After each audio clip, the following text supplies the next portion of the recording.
दोस्तों, रिकी चड्डा astro healer channel से जून की 18 तारीख एक ग्रह जिसका नाम है शुक्र, ये राहु के युति से निकल करके अपनी ही राशि यानी कि वृषभ राशि में प्रवेश करेंगे 18 जून को लगभग सुबह 8 बजे। ज्योतिष विद्या में शुक्र को या शुक्र का जो विचार किया जाता है, तो हम अपनी जिंदगी में जिसे हम कहते हैं मटेरियल गेन, ग्लैमर, हमारे में जो कलाएं हैं वो कला किसी भी तरह की हो, जैसे कि नाचने की, गाने की, सिंगिंग, म्यूजिक, जो भी कला हो उससे संबंध है, होटल इंडस्ट्री से संबंध है, मटेरियल वर्ल्ड से संबंध है। शुक्र को खास करके हम स्त्री हो या पुरुष हो, आपकी जो कुंडली है उसमें रिलेशनशिप, प्यार, मोहब्बत, रोमांस, इसी से देखा जाता है। अब ये ग्रह राहु की युति से निकल करके अपने ही घर में अपने ही राशि में प्रवेश कर रहे हैं, और इसके बाद भी जब वो राशि परिवर्तन करेंगे तो वो मिथुन राशि में आएंगे, जो फिर से उनके एक मित्र की राशि है। अब इस चीज़ को दिमाग में रखते हुए हमें ये जानना है, ये देखना है कि भिन्न भिन्न राशियों पे या भिन्न भिन्न लग्न के हिसाब से इसका प्रभाव क्या पड़ेगा। तो चले देखते हैं कि अलग अलग राशियों पे, अलग अलग लग्न पे इसका प्रभाव कैसे पड़ने जा रहा है। मेष राशि। मेष राशि वालों को सबसे पहले ये समझना है कि शुक्र आपके दूसरे घर के और 7वें घर के स्वामी होकर के दूसरे घर में ही ये प्रवेश करने जा रहे हैं 18 जून को। ऐसी परिस्थिति में मैं देख पा रहा हूँ कि ये बहुत ही अच्छा समय है अगर आप अपने परिवार के साथ अगर बिताना चाहो। आपकी फाइनेंशियल कंडीशन काफ़ी अच्छी बन रही है, घर में वातावरण काफ़ी अच्छा है, मेल जोल अच्छा है लोगों के साथ। ऐसा भी दिखता है कि शायद आपके परिवार में किसी का आगमन हो, कोई गेस्ट आ सकता है, या फिर तो वो वाला मेहमान भी आ सकता है कि अगर आप शादीशुदा हो और आप प्लान कर रहे हो एक बेबी के लिए, तो वो भी खुशखबरी मिल सकती है। पार्टनरशिप में अगर आपका बिजनेस है तो ये बिजनेस भी काफ़ी मुनाफा आपको इस टाइम पे दे सकता है। अगली राशि जो है वो है वृषभ राशि। वृषभ राशि वालों के लिए ये शुक्र आपके पहले घर के और छठे घर के स्वामी होकर के पहले घर में ही, लग्न में ही प्रवेश करने जा रहे हैं। ऐसे में आपकी पर्सनालिटी में एक निखार आ सकता है, आप अपने अंदर कोई बदलाव महसूस करेंगे या आप बदलाव करना भी पसंद कर सकते हो। आप अपनी नेचर में एक इम्प्रूवमेंट देखोगे, सुधार देखोगे, और आपका रिश्ता आपके जीवन साथी के साथ में और भी मधुर होने जा रहा है। आपका जो पार्टनर है, लाइफ पार्टनर जो है, वो आपको पूरी तरह से सपोर्ट करेगा। जहाँ तक बात करूँ तो अगर सेहत की बात को लेकर के मानसिक कुछ तनाव अगर आप कुछ दिनों से झेल रहे हैं, वो अभी भी थोड़ा सा बना रह सकता है। इसीलिए आपको थोड़ा सा योगा, मेडिटेशन और किसी तरह से अपने आप को शांत रखने की कोशिश करनी चाहिए।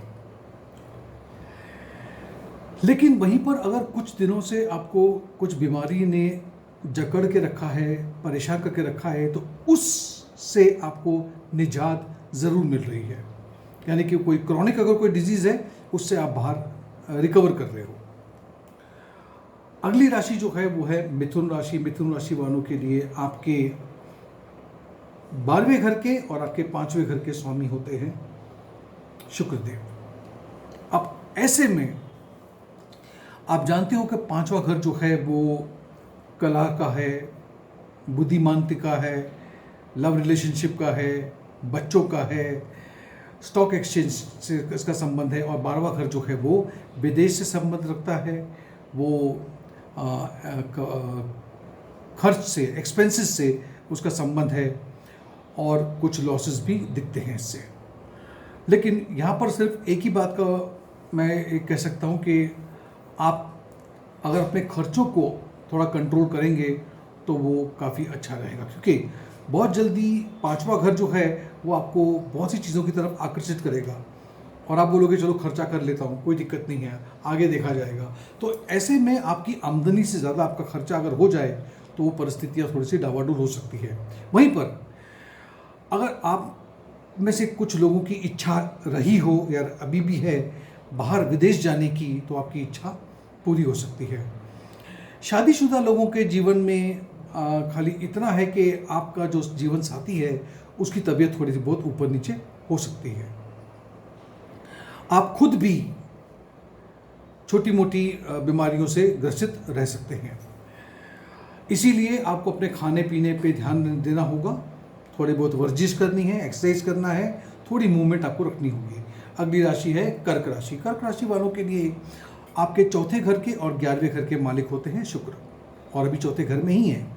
देखिए, सबसे पहले हमें चौथे घर को समझना है। चौथा घर जो है वो आपकी माँ का है, भूमि का है, लैंड है, वाहन गाड़ियों का है, आपके घर की जो सुख भाव कहते हैं इसे, तो सुख और शांति जो है वो चौथे घर से देखी जाती है। और वहीं पर 11वां घर जो है वो आमदनी का है, इनकम का है। स्वाभाविक सी बात है, कर्क राशि वालों के लिए इतना कह सकता हूँ कि आपकी आमदनी तो निश्चित तौर पे बढ़ रही है, और ये आमदनी एक तरह से नहीं, अलग अलग तरह से, अलग अलग रास्तों से आपकी तरफ आ रही है, पैसे आ रहे हैं आपको। वहीं पर जहाँ पे आप काम करते हैं, कार्य क्षेत्र जो आपका है, वहाँ पर आपको प्रमोशन, इंक्रीमेंट मिलने के चांसेस हैं। शेयर मार्केट में निवेश करना चाहते हो, जबकि शेयर मार्केट इस टाइम पे पूरी तरह से डावाडोल रहेगा, फिर भी आप उसमें छोटा मोटा निवेश कर सकते हैं। आपको शुक्र का जो गोचर है ये बता रहा है कि आपकी जो लव लाइफ है, रोमांटिक लाइफ है, ये काफ़ी अच्छी होगी। और अगर बहुत दिनों से मन में कोई एक विचार था, मन में ऐसे एक ख्याल था, और कि कुछ चीज़ें घटित होनी चाहिए, कुछ आपकी ऐसी बोलते ना विशेष होती हैं, डिज़ायर होते हैं, वो फुलफिल होने के चांसेस हैं। आपके वर्क प्लेस पे, यानी कि आपके ऑफिस में, आपके जॉब पे, जहाँ पे आप काम करते हो, वहाँ पे बहुत ज़्यादा अधिक आपको सक्सेस मिलने की संभावना दिखती है। पैसों को लेकर के, फाइनेंस को लेकर के अगर आप कोई एक महत्वपूर्ण फैसला करने जा रहे हो, तो इस फैसले को करने से पहले हो सके तो घर के सदस्यों से, कुछ अनुभवी लोगों से जिनको इन चीज़ का ज़्यादा ज्ञान है, उनसे सलाह मशवरा करने के बाद ही वो डिसीजन दीजिएगा। अगली राशि जो है वो है सिंह राशि। सिंह राशि वालों के लिए आपके तीसरे घर के और 10वें घर के मालिक होते हैं, और शुक्र आपके यहाँ पर 10वें घर में ही बैठ रहे हैं। ऐसी स्थिति में आप देखोगे कि शुक्र 10वें घर के अंदर आपका जो कार्य क्षेत्र है, आपका जो फील्ड ऑफ वर्क है, वहाँ पर आपको सक्सेस दिलवा रहा है। कुछ दिनों से आप परेशान चल रहे थे, मुझे पता है, अब सक्सेस दिखती है। फैमिली लाइफ में भी जो थोड़ी बहुत परेशानियां थी, अब वो जो वातावरण है वो अच्छा हो रहा है। ये हो सकता है कि आपको परिस्थितियां इस तरह से उत्पन्न आपके सामने हो जाए कि आप अपने जीवन साथी को छोड़ करके किसी और जगह पे, हो सकता है आपका ट्रांसफ़र हो जाए, या काम के लिए आप बाहर निकलो, तो एक दूरी जीवन साथी के साथ में बन सकती है। अगर आप रोमांटिक लाइफ में पिछले कुछ महीनों से या कुछ हफ्तों से परेशान चल रहे थे, तो उसमें भी संभावना है कि वहाँ पे भी मधुरता आएगी। उसी तरह से आपके संबंध अगर आपके पिता के साथ या जिन्हें आप पिता की जगह, पिता का दर्जा देते हैं, उनके साथ में अगर मतभेद थे तो वहाँ पर भी सुधार हो रहा है। हाँ, आपकी सेहत भी पूरी तरह से आपका साथ दे रही है। आपका जो भाग्य है उसके साथ की वजह से आपके हेल्थ में, आपके सेहत में सुधार होने के चांसेस हैं। अगली राशि जो है वो है कन्या राशि। अब कन्या राशि वालों के लिए आपके दूसरे घर के और 9वें घर के स्वामी होकर के शुक्र आपके 9वें स्थान में ही बैठे हैं। अब देखिए, ऐसी परिस्थिति में शुक्र जब 9वें घर में बैठेंगे तो लंबी यात्रा करा सकते हैं। विदेश यात्रा भी हो सकती है या तो बहुत लंबी यात्रा भी हो सकती है, जो आपके लिए काफ़ी फायदेमंद भी रहेगी। आपके नाम में, आपके रुतबे में एक निखार है, आपका नाम बढ़ रहा है, सोसाइटी में लोग आपको पहचान रहे हैं, इज्जत कर रहे हैं। ये जो गोचर है शुक्र का, ये आपको आपके रोमांटिक लाइफ में भी काफ़ी कुछ फल देने जा रहा है। अगर आपके रोमांटिक लाइफ में कुछ परेशानियां चल रही थी, मिसअंडरस्टैंडिंग थी, तो अब उन चीज़ों को आप बैठ करके, समझ करके, बात कर करके इसको सॉल्व कर देंगे। आपको आपके परिवार से और ख़ास करके पिता से एक अच्छा सपोर्ट मिलने जा रहा है, वो आपका साथ देंगे। 9वें स्थान में शुक्र आपको थोड़ा धार्मिक कार्यों की तरफ लेके जा सकता है, या हो सकता है घर में कोई धार्मिक कार्य हो। पैसों को लेकर के, आमदनी को लेकर के ये बहुत अच्छा समय है, पैसों की आवक हो रही है आपको। अगली राशि जो है वो है तुला राशि। अब तुला राशि वालों के लिए आपके खुद के राशि के स्वामी है शुक्र, और दूसरी राशि जो है वो जो अष्टम पड़ती है वो है वृषभ राशि। तो वो पहले घर के 8वें घर के मालिक होकर के 8वें घर में प्रवेश करेंगे। बाकी तो कोई परेशानी नहीं है, जबकि मैं देख पा रहा हूँ कि अचानक से कहीं से आपको धन की प्राप्ति हो सकती है। सिर्फ दिक्कत इसी बात की है कि हेल्थ को लेके, सेहत को लेकर के थोड़ा सा ख्याल रखिएगा। खास करके अगर आप गाड़ी चलाते हैं तो गाड़ी जरा संभाल के चलाइएगा, एक्सीडेंट के चांसेस यहाँ पे दिखते हैं। और 8वां घर माना गया है कि वो आपको ऐसी विद्याएं जिसको हम ऑकल्ट कहते हैं, यानी कि आप ज्योतिष को भी ऑकल्ट में गिन सकते हैं, रेकी है, टैरो है, न्यूमरोलॉजी है, ये जो भी हम करते हैं ये ऑकल्ट में आती है। तो उस तरफ आपका रुझान भी बढ़ सकता है, और अगर आप उसमें हो तो आपको काफ़ी फायदा हो सकता है। शादीशुदा लोगों के लिए आपका जो संबंध है वो और गहराएगा, आप और पास आओगे और आप एक दूसरे को समझोगे। कुटुंब में भी, फैमिली में भी, परिवार में आप देखोगे कि कुछ घर में कुछ कार्यक्रम हो सकता है, और धार्मिक कार्य भी हो सकते हैं घर के अंदर, जिसमें सभी लोग मिलजुल करके खुशी से एक दूसरे का साथ देंगे, और ये अच्छी बात है। अगली राशि जो है वो है वृश्चिक राशि। वृश्चिक राशि वालों के लिए आपके 7वें घर के और 12वें घर के स्वामी होकर के शुक्र आपके 7वें घर में ही बैठेंगे। अब 7वें घर में शुक्र का बैठना, पहली बात तो ये है कि ये सबसे इम्पोर्टेंट है शादीशुदा लोगों के लिए, कि आपके शादीशुदा जीवन में एक बहुत इम्पोर्टेंट चीज़ है, बहुत अच्छा समय है आपके लिए। आप पूरी तरह से अपने जीवन साथी के साथ में एंजॉय करोगे, अच्छा समय बिताओगे। अगर आप किसी से प्यार करते हो, मतलब शादी नहीं हुई है लेकिन आप किसी से प्यार कर रहे हो वहाँ पे, तो वहाँ पर भी आपका जो रिश्ता है वो और गहराएगा। जो लोग अभी तक सिंगल हैं, शादी करने के इच्छुक ज़रूर हैं लेकिन अब तक कोई प्रपोजल आया नहीं, आया है तो डिसीजन ले नहीं पाए, तो ये बिल्कुल सही समय है आपको इस प्रस्ताव को, इस प्रपोजल को एक्सेप्ट कीजिए और गाड़ी को आगे बढ़ने दीजिए। प्रोफेशन में मैं देख पा रहा हूँ कि अच्छा समय है आपके लिए। बहुत समय के बाद में प्रोफेशनली आपके लिए समय काफ़ी अच्छा आया है। आपका अगर आप बिज़नेस करते हैं और बिज़नेस पार्टनरशिप में है तो भी आपके लिए समय बहुत अच्छा है। अगर आपकी इच्छा है, अगर आप चाहते हो, आप जाना चाहते हो एब्रॉड, यानी कि विदेश जाना चाहते हो, तो एक तरह का अगर ये सपना है तो ये सपना पूरा होता दिखाई पड़ रहा है। हाँ, पैसों को लेकर के थोड़ा खर्चा ज़्यादा कर रहे हैं, और ये खर्चा अधिक होने के कारण आपको थोड़ी बहुत दुविधाएं हो सकती है, इसलिए खर्चा ज़रा अपना कंट्रोल में रखिएगा। अगली राशि जो है वो है धनु राशि। धनु राशि वालों के लिए शुक्र आपके छठे घर के और 11वें घर के मालिक होते हैं, और वो छठे घर में है। छठा घर पेट से संबंधित बीमारियां, दुश्मन, कोर्ट कचहरी, फाइनेंशियल लोन्स वगैरह सब इसका है। जो आपको थोड़ी बहुत तकलीफ आएगी सबसे पहले वो है कि आपको आपके रोमांटिक लाइफ में थोड़ी दिक्कतें आ सकती हैं। आप कोशिश कीजिएगा कि आप जिनसे प्यार करते हो उससे किसी तरह की बहस या आर्ग्यूमेंट ना करें,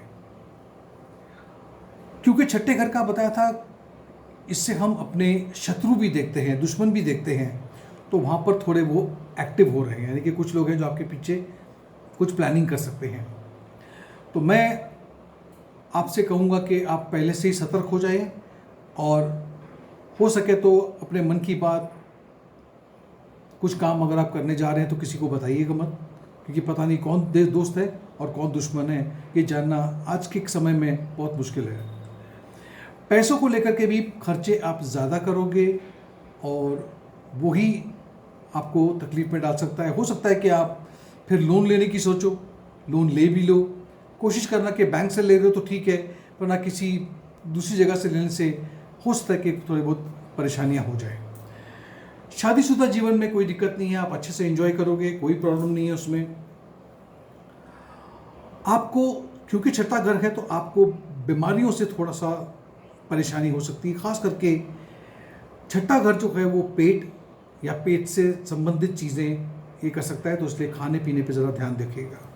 अगली राशि जो है वो है मकर राशि। मकर राशि वालों के लिए आपके 5वें घर के और आपके 10वें घर के मालिक होते हैं शुक्र, और वो आपके 5वें घर में ही बैठे हैं। 5वें घर में शुक्र का बैठना यानी कि लव लाइफ तो फुल फ्लेज फर्स्ट क्लास है, कोई दिक्कत नहीं है, बहुत अच्छी कंपैटिबिलिटी है आपके रोमांटिक पार्टनर के साथ में, और आप उनसे मिलोगे, बात करोगे, मन की बातें करोगे, जो चीज़ें अब तक नहीं कह पाए कह दोगे, ये अच्छी बात है। और अगर आप शादीशुदा हो तब भी आप देखोगे कि आपकी जो बॉन्डिंग है आपके लाइफ पार्टनर के साथ में बढ़ रही है।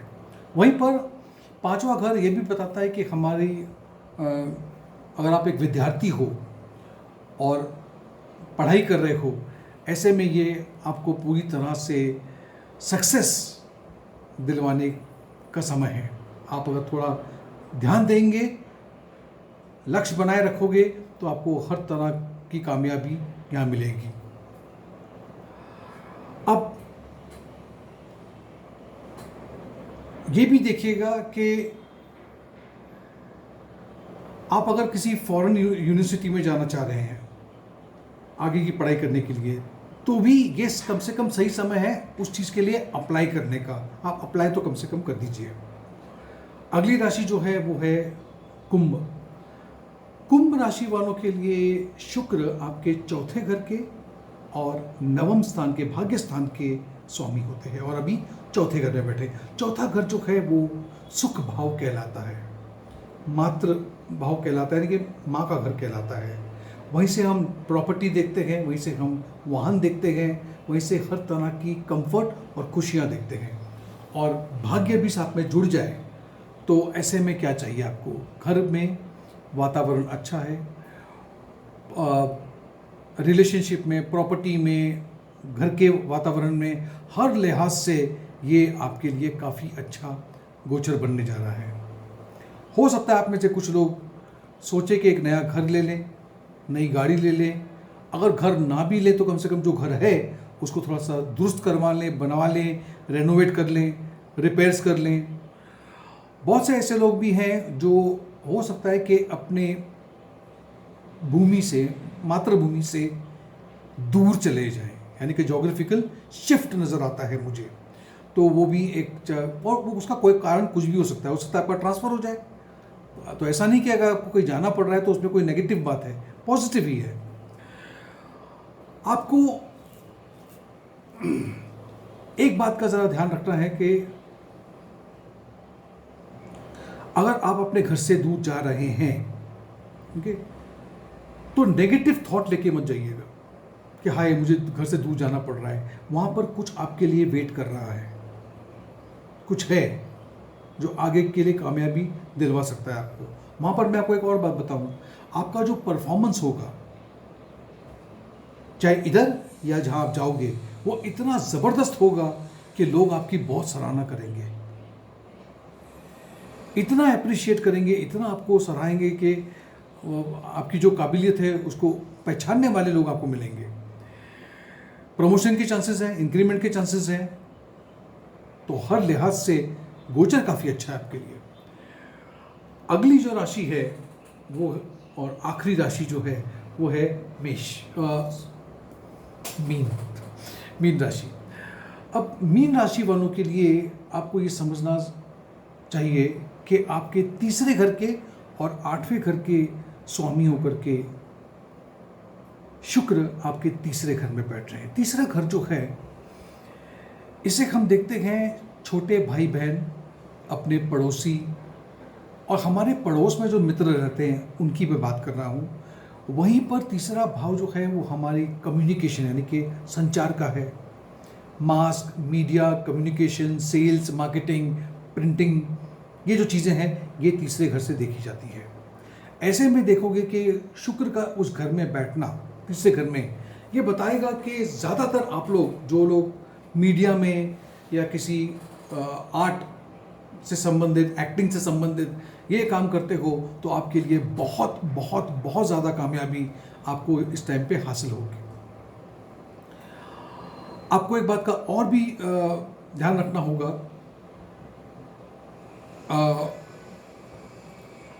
ये एक ऐसा गोचर है जो आपको एक अपॉर्चुनिटी दे रहा है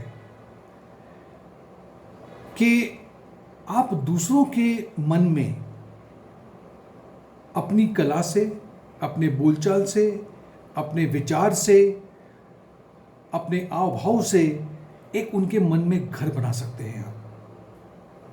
आप लोगों को आकर्षित कर सकते हैं, अट्रैक्ट कर सकते हैं, इम्प्रेस कर सकते हैं, और वहीं पर आप अपना लाइफस्टाइल भी चेंज करोगे। जैसे आप पहनते हो, पहनावा है, चलने का फिर तरीका है, लोगों के साथ मिलने का तरीका है, उसमें भी ये काफ़ी बदलाव दिख रहा है मुझे यहाँ पे।